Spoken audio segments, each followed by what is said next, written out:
الله الرحمن الرحيم اللهم صل على محمد النبي الأمي وعلى آله وسلم تسلیما۔ معجزات نبوی صلی اللہ علیہ وسلم کا انسائکلوپیڈیا، اس کتاب کا یہ پہلا مضمون پڑھا جا رہا ہے۔ اس پہلے باب میں حضرت امام ابن کثیر رحمۃ اللہ علیہ نے نبوت کے معنوی دلائل یعنی معجزات یعنی نبوت کی جو دلیلیں ہیں اس کو یہاں پر آپ نے بیان فرمایا ہے۔ معنوی دلائل میں قرآن کریم اور نبی کریم صلی اللہ علیہ وسلم کے اخلاق کا بیان ہے۔ اس مضمون کو انشاءاللہ الگ الگ قسطوں میں پڑھا جائے گا۔ بسم اللہ الرحمن الرحیم۔ حافظ ابن کثیر رحمۃ اللہ علیہ نے دلائل نبوت کو معنوی دلائل اور حسی دلائل میں تقسیم کیا ہے۔ دلائل کہتے ہیں دلیلوں کی جمع، دلیل کہتے ہیں پروفس۔ اول، نبوت کے معنوی دلائل۔ معجزات۔ معجزہ نمبر 1، قرآن کریم۔ معنوی دلائل میں سے ایک دلیل رسول اکرم صلی اللہ علیہ وسلم پر نازل کردہ قرآن کریم ہے، جو تمام معجزات میں سب سے زیادہ عظیم معجزہ ہے، تمام نشانیوں سے زیادہ حیران کن نشانی اور تمام حجتوں سے زیادہ مستحکم حجت ہے۔ قرآن کریم کی حیران و شجدر اور عاجز کر دینے والی ترکیب نے جن و انس کو چیلنج کیا کہ وہ اس کے مثل کوئی کتاب پیش کرے، لیکن اس کی مخالفت پر دشمنوں کے کثیر محرکات و اسباب اور ان کی فصاحت و بلاغت پر زبردست ملکہ رکھنے کے باوجود قرآن جیسی کتاب پیش کرنے سے وہ بالکل عاجز رہ گئے۔ یعنی جو دشمنان اسلام تھے وہ اپنی مخالفت کے باوجود اور بہت سی اپنی ترکیبوں کے باوجود اور اسباب کے ہونے کے باوجود اور ان میں زبان اچھی سے اچھی عربی زبان بولنے والے، فصاحت و بلاغت سے زبان بولنے والے، ان تمام چیزوں کے صلاحیتوں کے رکھنے کے باوجود بھی وہ عاجز ہو گئے کہ قرآن جیسی کتاب کا ایک حصہ، چھوٹا سا حصہ بھی اپنی طرف سے بنا کے بتا نہ سکے۔ آگے لکھا ہے، پھر قرآن نے انہیں اپنی جیسی 10 صورتیں لانے کے لیے چیلنج کیا، لیکن پھر بھی وہ عاجز رہ گئے۔ پھر قرآن نے اپنے چیلنج میں مزید تخفیف کرتے ہوئے، یعنی چیلنج کو ہلکا کرتے ہوئے، اپنی طرف ایک ہی سورہ بنا لانے کے لیے انہیں چیلنج قبول کرنے کی دعوت دی، لیکن اس چیلنج کے سامنے بھی وہ ٹکنے کی ہمت نہ رکھ سکے، کیونکہ وہ قرآن کے بالمقابل اپنی عجز و لاچاری کو اچھی طرح جانتے تھے، اور یقیناً اس چیلنج کے آگے ٹکنا ہرگز کسی کے بس کی بات نہیں۔ چنانچہ اللہ تعالیٰ نے فرمایا ہے، اعوذ باللہ من الشیطان الرجیم، قل لئن اجتمعت الانس والجن على ان يأتوا بمثل هذا القرآن لا يأتون بمثله ولو كان بعضهم لبعض ظہیرا۔ سورۃ الاسراء، آیت نمبر 88۔ ترجمہ، اے نبی آپ کہہ دیجئے کہ اگر تمام انسان اور کل جنات مل کر اس قرآن کے مثل لانا چاہے تو ان سب سے اس کے مثل لانا ناممکن ہے، گو وہ آپس میں ایک دوسرے کے مددگار بھی بن جائیں۔ یہ آیت مکی ہے، یعنی مکہ مکرمہ میں نازل ہوئی، اور اللہ تعالیٰ نے مکی سورہ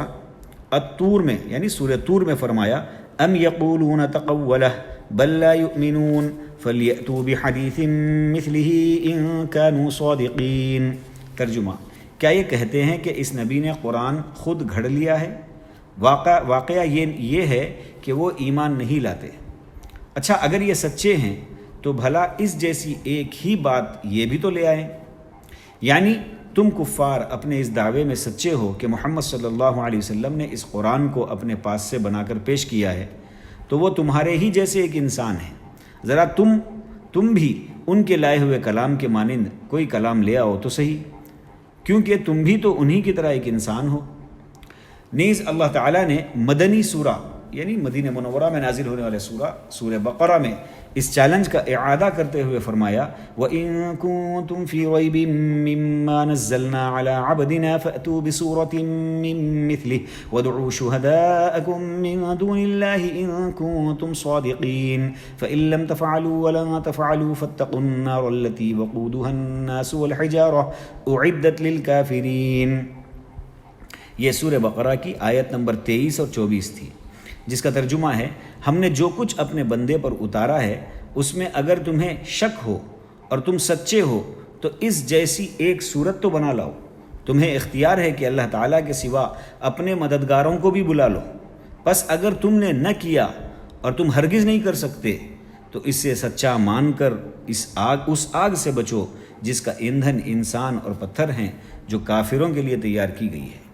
ایک جگہ اور اللہ تعالیٰ نے فرمایا ہے ام یقولون افتراہ قل فأتوا بعشر سور مثلہ مفتریات وادعوا من استطعتم من دون اللہ ان کنتم صادقین فإن لم يستجیبوا لکم فاعلموا انما انزل بعلم اللہ وان لا الہ الا ہو فہل انتم مسلمون۔ یہ سورہ ہود کی آیت نمبر 13 اور 14 ہے، جس کا ترجمہ ہے کیا یہ کہتے ہیں کہ اس قرآن کو اسی نے گھڑا ہے؟ جو جواب دیجئے کہ پھر تم بھی اسی کے مثل 10 صورتیں گھڑی ہوئی لے آؤ اور اللہ کے سوا جسے چاہو اپنے ساتھ بلا بھی لو اگر تم سچے ہو۔ پھر اگر وہ تمہاری اس بات کو قبول نہ کریں تو تم یقین سے جان لو کہ یہ قرآن اللہ کے علم کے ساتھ اتارا گیا ہے اور یہ کہ اللہ کے سوا کوئی معبود نہیں، بس کیا تم مسلمان ہوتے ہو؟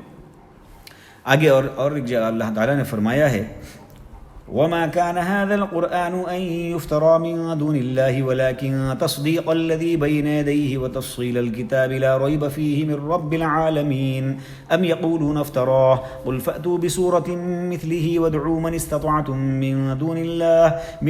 الله إن كنتم صادقين بل كذبوا بما لم يحيطوا بعلمه ولما يأتهم تأويله كذلك كذب الذين من قبلهم فانظر كيف كان عاقبة الظالمين۔ یہ سورہ یونس کی آیت نمبر 37، 38 اور 39 ہے، 37 سے 39 تک، جس کا ترجمہ یہ ہے اور یہ قرآن ایسا نہیں ہے کہ اللہ کی وحی کے بغیر اپنے ہی سے گھڑ لیا گیا ہو، بلکہ یہ تو ان کتابوں کی تصدیق کرنے والا ہے جو اس کے قبل نازل ہو چکی ہیں، اور کتاب احکام ضروریہ کی تفصیل بیان کرنے والا ہے۔ اس میں کوئی بات شک کی نہیں کہ رب العالمین کی طرف سے ہے۔ کیا یہ لوگ یوں کہتے ہیں کہ آپ نے اس کو گھڑ لیا ہے؟ آپ کہہ دیجئے کہ تو پھر تم اس کے مثل ایک ہی صورت لاؤ اور جن جن غیر اللہ کو بلا سکو بلا لو اگر تم سچے ہو، بلکہ ایسی چیز کی تکذیب کرنے لگے جس کو اپنے احاطہ علمی میں نہیں لائے اور ہنوز ان کو اس کا اخیر نتیجہ نہیں ملا۔ جو لوگ ان سے پہلے ہوئے ہیں اسی طرح انہوں نے بھی جھٹلایا تھا، سو دیکھ لیجئے ان ظالموں کا انجام کیسے ہوا۔ اللہ تعالیٰ نے بالکل واضح کر دیا کہ مخلوق کا قرآن سے مقابلہ کرنا تو دور کی بات، وہ اس طرح کی 10 صورتیں بلکہ ایک صورت بھی لانے سے عاجز ہیں، اور مستقبل میں بھی اس چیلنج کے سامنے ٹھہرنے کی طاقت نہیں رکھتے، جیسا کہ اللہ تعالیٰ نے فرمایا فَإِن لَّمْ تَفْعَلُوا وَلَن تَفْعَلُوا، یعنی اگر تم اس کام کو ماضی میں نہیں کر سکے، یعنی پاسٹ میں، گزشتہ میں نہیں کر سکے، تو مستقبل میں یعنی فیوچر میں بھی ہرگز نہیں کر سکو گے۔ اور یہ دوسرا چیلنج ہے کہ قرآن سے ان کا مقابلہ نہ تو حال میں ممکن ہے اور نہ ہی آئندہ۔ اس قسم کا زبردست چیلنج کسی پر اعتماد ہستی ہی سے صادر ہو سکتا ہے کہ جو چیز یعنی قرآن وہ لایا ہے اس کا مقابلہ کرنا یا اس کی نظیر پیش کرنا انسانوں کے بس کی بات نہیں۔ اور اگر یہ قرآن خود ان کی طرف سے یعنی محمد صلی اللہ علیہ وسلم کی طرف سے کھڑا ہوتا تو وہ خوفزدہ ہو جاتے کہ کہیں مقابلے میں ان کا بھانڈا نہ پھوٹ جائے، جس کی وجہ سے انہیں رسوائی کا سامنا کرنا پڑے، اور جس کتاب کی پیروی کرنے کے لیے لوگوں کو بلا رہے ہیں اس کا تضاد کا خمیازہ خود انہی کو بھگتنا پڑے۔ تو اس کا مطلب یہاں پر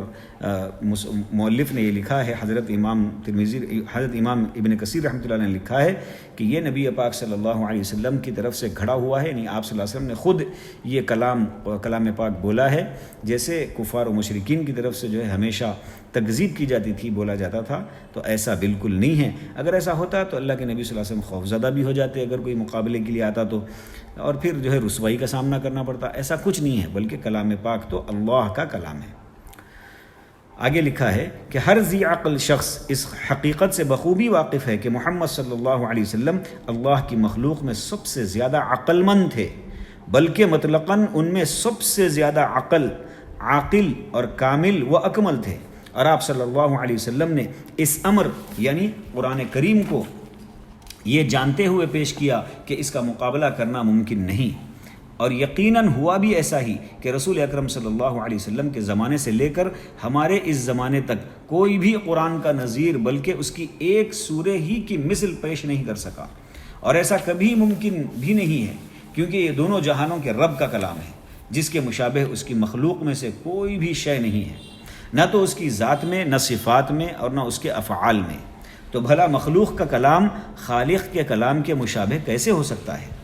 اللہ تعالیٰ نے کفار قریش کا قول اپنے کلام میں یوں بیان فرمایا، وَإِذَا تُتْلَى عَلَيْهِمْ آيَاتُنَا قَالُوا قَدْ سَمِعْنَا لَوْ نَشَاءُ لَقُلْنَا مِثْلَ هَذَا إِنْ هَذَا إِلَّا أَسَاطِيرُ الْأَوَّلِينَ۔ سورہ الانفال میں 31 آیت نمبر 31 ہے، اور اس کا ترجمہ ہے، اور جب ان کے سامنے ہماری آیتیں پڑھی جاتی ہیں تو کہتے ہیں کہ ہم نے سن لیا ہے، اگر ہم چاہیں تو اس کے برابر ہم بھی کہہ دیں، یہ تو کچھ بھی نہیں، صرف بے سند باتیں ہیں جو پہلے کے لوگوں سے منقول چلی آ رہی ہیں۔ یہ ان کی طرف سے جھوٹ ہے، اور ان کا دعویٰ بالکل بے بنیاد اور سراسر باطل ہے، جس کی نہ تو کوئی واضح دلیل ہے اور نہ ہی جس کا کوئی ٹھوس ثبوت ہے، کیونکہ اگر وہ لوگ اپنے قول میں سچے ہوتے، یعنی وہ کفار قریش اگر اپنے قول میں سچے ہوتے تو ضرور قرآن کے چیلنج کو قبول کرتے، لیکن وہ اپنے اس جھوٹے دعوے سے بخوبی واقف ہیں کہ اساطیر الاولین اکتتبها فہی تملی علیہ بکرۃ واصیلا، یہ قرآن کے سورۃ الفرقان کی 5ویں آیت میں ہے، یعنی یہ تو اگلوں کے افسانے ہیں جو اس نے لکھا رکھے ہیں، بس وہی صبح و شام اس کے سامنے پڑھے جاتے ہیں۔ اللہ تعالیٰ نے فرمایا ہے، قُلْ أَنزَلَهُ الَّذِي يَعْلَمُ السِّرَّ فِي السَّمَاوَاتِ وَالْأَرْضِ إِنَّهُ كَانَ غَفُورًا رَحِيمًا۔ سورۃ الفرقان کی آیت نمبر 6 ہے۔ کہہ دیجئے کہ اسے تو اللہ نے اتارا ہے جو آسمان و زمین کی تمام پوشیدہ باتوں کو جانتا ہے، بے شک وہ بڑا ہی بخشنے والا اور مہربان ہے۔ یعنی اس قرآن کو مخفی سے مخفی، یعنی چھپی ہوئی چیزوں کے جاننے والے نے اتارا ہے۔ وہ آسمانوں اور زمین کا رب ہے، ماضی اور مستقبل میں پیش آنے والی باتوں کو جاننے والا ہے۔ وہ اس چیز کو بھی جانتا ہے جو کچھ نہیں ہے، لیکن اگر ہوگی تو کیسی ہوگی۔ اللہ تعالیٰ نے اپنے بندے اور رسول پر وحی نازل فرمائی جو نہ تو اچھی طرح لکھنا جانتے تھے اور نہ اس فن سے باخبر تھے، اور نہ ہی پہلے لوگوں کے علوم اور گزشتہ خبروں کا انہیں کچھ علم تھا۔ چنانچہ اللہ تعالیٰ نے انہیں گزشتہ خبروں کی اطلاع دی اور آئندہ پیش آنے والی صورتحال سے بھی باخبر کیا۔ اس سلسلے میں اللہ تعالیٰ نے حق و باطل کے درمیان فیصلہ فرما دیا، جس میں اگلی تمام کتابیں اختلاف رکھتی تھیں، جیسا کہ اللہ تعالیٰ کا ارشاد ہے، تِلْكَ مِنْ أَنْبَاءِ الْغَيْبِ نُوحِيهَا إِلَيْكَ مَا كُنْتَ تَعْلَمُهَا أَنْتَ وَلَا قَوْمُكَ مِنْ قَبْلِ هَذَا فَاصْبِرْ إِنَّ الْعَاقِبَةَ لِلْمُتَّقِينَ۔ سورہ ہود کی آیت نمبر 49 آیت ہے، جس کا ترجمہ ہے، یہ خبریں غیب کی خبروں میں سے ہیں جن کی وحی ہم آپ کی طرف کرتے ہیں، انہیں اس سے پہلے آپ جانتے تھے اور نہ آپ کی قوم، اس لیے آپ صبر کرتے رہیے، یقین مانیے کہ انجام کار پرہیزگاروں کے لیے ہی ہے۔ ایک دوسری جگہ اللہ تعالیٰ نے ارشاد فرمایا، كَذَلِكَ نَقُصُّ عَلَيْكَ مِنْ أَنْبَاءِ مَا قَدْ سَبَقَ وَقَدْ آتَيْنَاكَ مِنْ لَدُنَّا ذِكْرًا مَنْ أَعْرَضَ عَنْهُ فَإِنَّهُ يَحْمِلُ يَوْمَ الْقِيَامَةِ وِزْرًا خَالِدِينَ فِيهِ وَسَاءَ لَهُمْ يَوْمَ الْقِيَامَةِ حِمْلًا۔ سورہ طٰہٰ کی آیت نمبر 99 سے 101 تک ہے۔ اس کا ترجمہ ہے، اسی طرح ہم تیرے سامنے پہلے کی گزری ہوئی وارداتیں بیان فرما رہے ہیں، یعنی گزری ہوئی باتیں اور واقعات بیان کر رہے ہیں، اور یقیناً ہم تجھے اپنے پاس سے نصیحت فرما چکے ہیں، اس سے جو منہ پھیر لے گا وہ یقیناً قیامت کے دن اپنا بھاری بوجھ لادے ہوئے ہوگا، جس میں ہمیشہ ہی رہے گا، اور ان کے لیے قیامت کے دن بڑا بوجھ ہے۔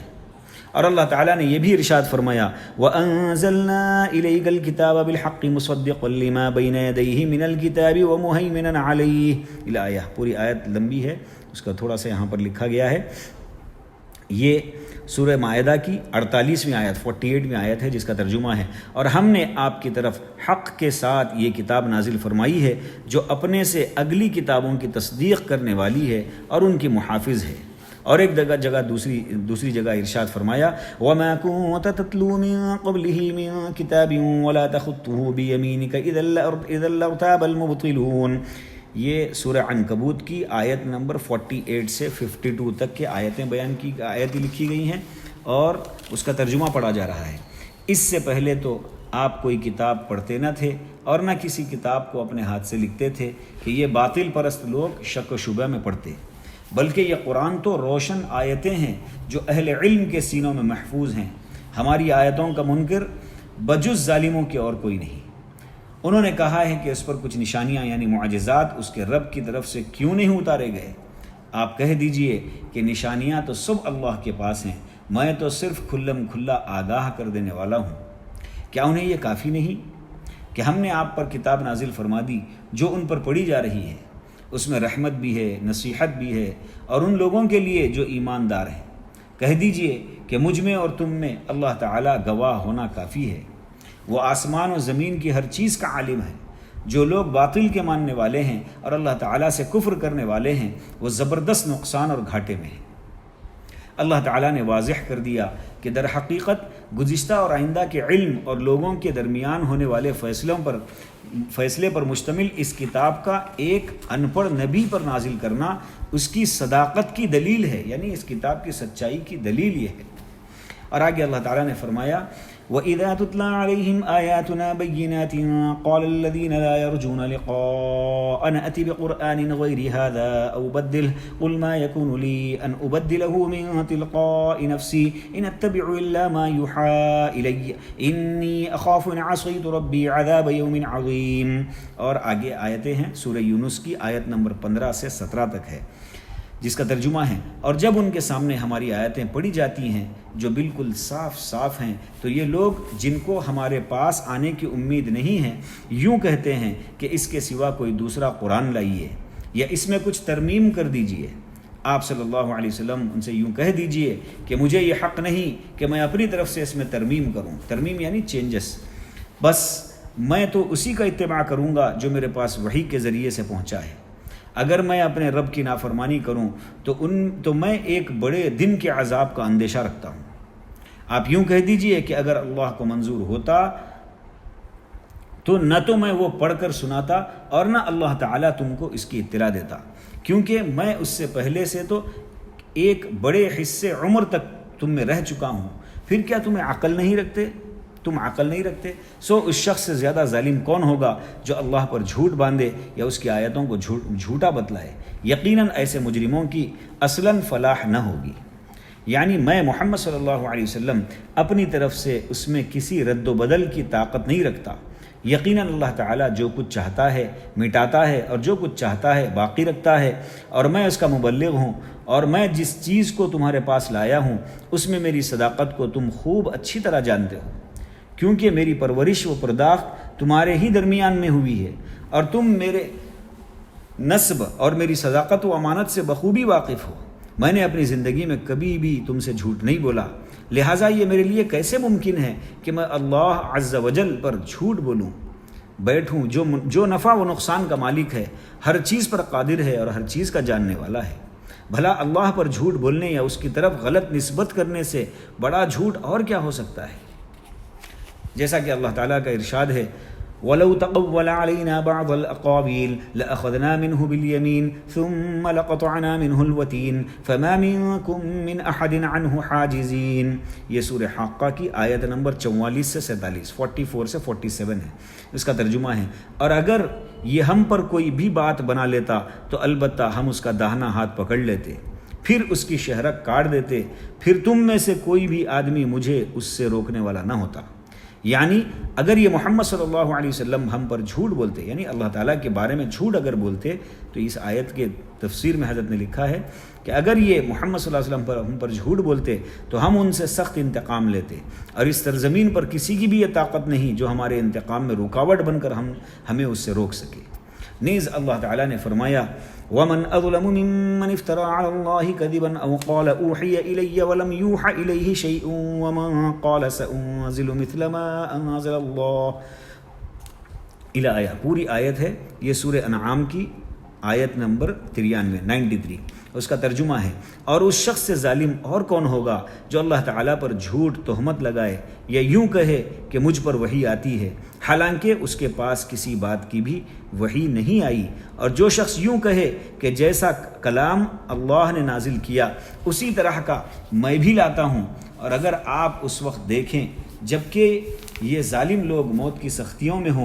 ہوں گے اور فرشتے اپنے ہاتھ بڑھا رہے ہوں گے کہ ہاں اپنی جانیں نکالو، آج تم کو ذلت کی سزا دی جائے گی اس سبب سے کہ تم اللہ تعالیٰ کے ذمے جھوٹی باتیں لگاتے تھے اور تم اللہ تعالیٰ کی آیات سے تکبر کرتے تھے۔ ایک جگہ اللہ تعالیٰ نے فرمایا قُلْ أَيُّ شَيْءٍ أَكْبَرُ شَهَادَةً قُلِ اللَّهُ شَهِيدٌ بَيْنِي وَبَيْنَكُمْ وَأُوحِيَ إِلَيَّ هَذَا الْقُرْآنُ لِأُنذِرَكُمْ بِهِ وَمَن بَلَغَ۔ پوری آیت ہے سورہ انعام کی آیت نمبر 19۔ آپ کہہ دیجئے کہ سب سے بڑی چیز گواہی دینے کے لیے کون ہے؟ آپ کہہ دیجئے کہ میرے اور تمہارے درمیان اللہ گواہ ہے، اور میرے پاس یہ قرآن بطور وحی کے بھیجا گیا ہے تاکہ میں اس قرآن کے ذریعے سے تم کو اور جس کو یہ قرآن پہنچے ان سب کو ڈراؤں۔ اس کلام میں اس بات کی خبر ہے کہ اللہ تعالیٰ ہر چیز پر گواہ ہے، بلکہ سب سے بڑا گواہ ہے۔ وہ میری اور تمہاری خبر رکھتا ہے اس چیز میں جس کو میں اللہ کی طرف سے تمہارے پاس لایا ہوں، اور اس کے کلام کی قوت اس کی قسم کھا کر گواہی دے رہی ہے کہ اس نے مجھے لوگوں کے پاس بھیجا ہے تاکہ میں انہیں اس قرآن کے ذریعے سے ڈراؤں، لہٰذا یہ قرآن جس کے پاس پہنچے وہ اسے ڈرانے والا ہے۔ اور اللہ تعالیٰ کا ارشاد ہے وَمَن يَكْفُرْ بِهِ مِنَ الْأَحْزَابِ فَالنَّارُ مَوْعِدُهُ فَلَا تَكُ فِي مِرْيَةٍ مِّنْهُ إِنَّهُ الْحَقُّ مِنْ رَبِّكَ وَلَكِنَّ أَكْثَرَ النَّاسِ لَا يُؤْمِنُونَ۔ یہ سورہ ہود کی آیت نمبر 17 ہے، جس کا ترجمہ ہے تمام فرقوں میں سے جو بھی اس کا منکر ہو یعنی انکار کرنے والا ہو، اس کے آخری وعدے کی جگہ جہنم ہے، پس تو اس میں کسی قسم کے شبہ میں نہ رہ، تو اس میں کسی قسم کے شبے میں نہ رہ، یقیناً یہ تیرے رب کی جانب سے سراسر برحق ہے، لیکن اکثر لوگ ایمان لانے والے نہیں ہوتے۔ اس قرآن میں اللہ تعالیٰ اس کے فرشتے، اس کے عرش اور اس کے علوی و سفلی مخلوقات کے متعلق سچی خبریں ہیں، جیسے آسمان و زمین کے درمیان اور ان کے اندر بہت سارے امور ہیں جو قطعی دلائل کی روشنی میں عقل سلیم کی رہنمائی اس قرآن پاک کے علم کی طرف کرتے ہیں، جیسا کہ اللہ تعالیٰ نے فرمایا وَلَقَدْ صَرَّفْنَا لِلنَّاسِ فِي هَذَا الْقُرْآنِ مِن كُلِّ مَثَلٍ فَأَبَى أَكْثَرُ النَّاسِ إِلَّا كُفُورًا۔ سورۃ الاسراء آیت نمبر 89۔ ہم نے تو اس قرآن میں لوگوں کے سمجھنے کے لیے ہر طرح سے مثالیں بیان کر دی، مگر اکثر لوگ انکار سے باز نہیں آتے۔ ایک دوسری جگہ اللہ تعالیٰ کا ارشاد ہے وَتِلْكَ الْأَمْثَالُ نَضْرِبُهَا لِلنَّاسِ وَمَا يَعْقِلُهَا إِلَّا الْعَالِمُونَ۔ سورہ عنکبوت کی آیت نمبر 43 ہے۔ ترجمہ، ہم ان مثالوں کو لوگوں کے لیے بیان فرما رہے ہیں، انہیں صرف علم والے ہی سمجھتے ہیں۔ ایک جگہ اور اللہ تعالیٰ نے فرمایا ہے وَلَقَدْ صَرَّفْنَا لِلنَّاسِ فِي هَذَا الْقُرْآنِ مِن كُلِّ مَثَلٍ لَعَلَّهُمْ يَتَذَكَّرُونَ قُرْآنًا عَرَبِيًّا غَيْرَ ذِي عِوَجٍ لَعَلَّهُمْ يَتَّقُونَ۔ سورہ زمر 27 اور 28ویں آیت ہے۔ اور یقیناً ہم نے اس قرآن میں لوگوں کے لیے ہر قسم کی مثالیں بیان کر دی ہیں، کیا عجب ہے کہ وہ نصیحت حاصل کر لیں۔ قرآن ہے عربی میں جس میں کوئی کجی نہیں ہو سکتی، ہو سکتا ہے کہ وہ پرہیزگاری اختیار کر لیں۔ تو یہاں تک کہ اس کتاب کے اندر قرآن پاک کی مختلف جگہوں سے آیتیں جو ہے یہاں پر نقل کی گئیں، اور اس بات کی جو ہے دلیلیں پیش کی گئیں کہ قرآن پاک اللہ کا کلام ہے، اور اس نبی پاک صلی اللہ علیہ وسلم کے لیے معجزہ ہے، نبی پاک صلی اللہ علیہ وسلم کی نبوت کی ایک نشانی ہے۔ اللہ تعالی ہم تمام کو نبی پاک صلی اللہ علیہ وسلم کی عظمت کرنے کی توفیق نصیب فرمائے، نبی پاک صلی اللہ علیہ وسلم کی سچی پکی محبت نصیب فرمائے، اطاعت اور اتباع نصیب فرمائے، سنتوں والی زندگی نصیب فرمائے، آپ صلی اللہ علیہ وسلم کے دست مبارک سے حوض کوثر سے جام کوثر نصیب فرمائے، آخرت کی زندگی میں آپ صلی اللہ علیہ وسلم کا پڑوس نصیب فرمائے۔ وآخر دعوانا الحمد للہ رب العالمین۔